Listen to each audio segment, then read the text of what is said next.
Pamoja na kombe la dunia la mwaka 2026 kumalizika, mabadiliko makubwa yameonekana kwenye orodha ya ubora wa timu za taifa za wanaume duniani.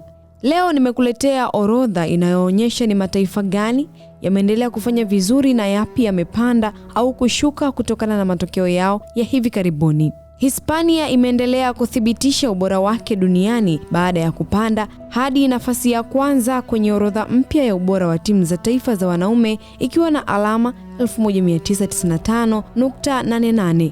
Mafanikio hayo yamechangiwa na kiwango bora ilichoonyesha katika mashindano ya hivi karibuni, jambo lililofanya kuipiku Argentina na kutoa rasmi uongozi wa viwango vya dunia. Namba 2 imeshikiliwa na Argentina ambao walikuwa vinara kwa muda mrefu. Sasa wanashika nafasi ya pili wakiwa na alama 1970.37. Licha ya kushuka nafasi moja, bado wanaendelea kuwa miongoni mwa mataifa yenye kikosi imara na ushindani mkubwa katika soka la kimataifa. Nafasi ya 3 inashikiliwa na Ufaransa wenye alama 1948.97.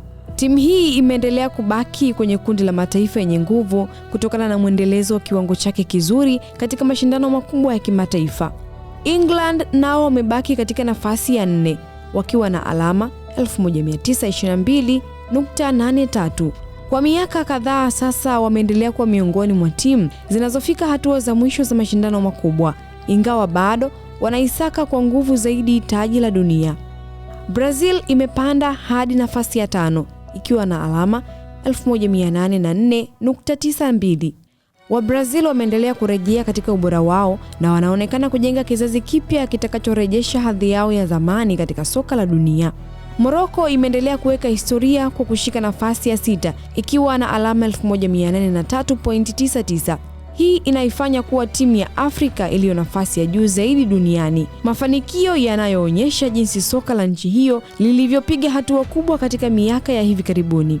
Ureno imepanda hadi nafasi ya 7 ikiwa na alama 1787.85. Kikosi hicho kinaendelea kuonyesha ushindani mkubwa na kubaki miongoni mwa mataifa yanayohofiwa katika soka la kimataifa. Ubelgiji sasa wapo nafasi ya 8 wakiwa na alama 1778.36.